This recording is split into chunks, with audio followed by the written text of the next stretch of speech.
ልጁ ይሄ ልጅ ነው እንግዲህ እንደምትመለከቱት ይሄ ልጅ በሞተ በ3ኛ አመቱ ነው እንግዲህ ተመልሶ የመጣው ቀደም ሚዲያ ላይ ለቀነው የተሰጠን መልስ ጥሩ ስላልነበረ አሁን ልጁን በአካል አግኝተን ለእናንተ መልስ ልንሰጥ ቀጥታ ወደዚህ መተናል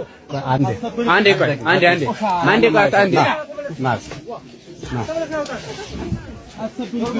እኛ ለእናንተ ብለን ነው እየቆጣው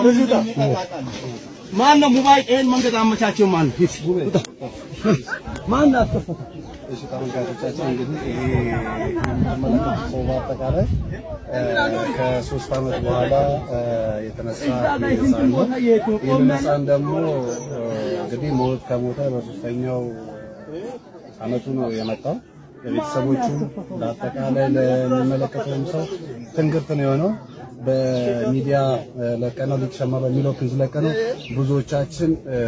የመልስ ምት ሰጥተናል እስኪ አሁን አስፈቅደናል እድሉን ካገኘን 1 ደቂቃ ከልጁ ጋር ልጁን በአካል አሳያቸዋለሁ 1 ደቂቃ ያው ፖሊሶቹን አስፈቅደናል كيفاش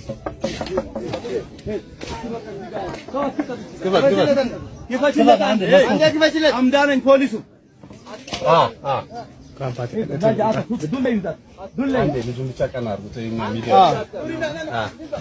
እንደምትመለከቱት አሁን ያለነው የሟች ሞቶ የተነሳው ልጅ ቤተሰብ ጋር ነን ልጁ እንደምትመለከቱት መናገር አይቻልም አይደል ቀና አድርጉት ልጁ ይሄ ልጅ ነው እንግዲህ እንደምትመለከቱት ይሄ ልጅ በሞተ በ3ኛ አመቱ ነው እንግዲህ ተመልሶ የመጣው ቀደም ሚዲያ ላይ ለቀነው የተሰጠን መልስ ጥሩ ስላልነበረ አሁን ልጁን በአካል አግኝተን ለእናንተ መልስ ልንሰጥ ቀጥታ ወደዚህ መተናል እንግዲህ እናት ነሽ አንቺ ታላቁ እሺ እንግዲህ እሷ ታላቁ ነች እስኪ ከሷ አንደበት የምትናገረው ነገር እስኪ ስለ ጩሎ አዋልኪ ጩሎ ሞታኒ መጣናለሁ ሚስተ ዘማኑ ነው አራት ዘማን በሞት አራት ዘማን ማታኒ መጣው ማታ ስንት ሰዓት እሺ እንግዲህ ልጁ እንደምትመለከቱት ይሄው ይሄንን ይመስላል ምንም ይሄ እንግዲህ የአላህ ስራ ነው የፈጣሪ ስራ ነው ይሄ ታሪክ ሲሰማ በአለማችን የመጀመሪያው ነው በአለማችን እንደ ኢትዮጵያ ሳይሆን እንደ ዓለም ሞቶ በ4ኛ አመቱ በ3 ከምናምን አመቱ የመጣ የመጀመሪያው ሰው ነው ሰላም ዶር ተመለከቱት ነው ጋዜጠኛ ባቄ ሀጂ አብዱል ባቄ ሀጂማ ሀጂ ሽከማ ይባላል የቀበሌው ስም ምንድነው የቀበሌው ስም እንግዲህ ቢላዋንጃ ነው በስልጤ ዞን በደቡብ ክልል በስልጤ ዞን በውልባረድ ወረዳ በቢላዋንጃ ቀበሌ ነው እንግዲህ ይህ ታሪካዊ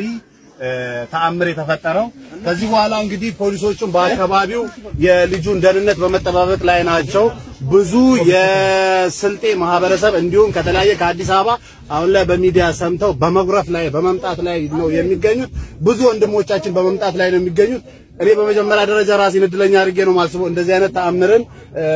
የአላህን ስራ የፈጣሪን ስራ በአይኔ በማየቴ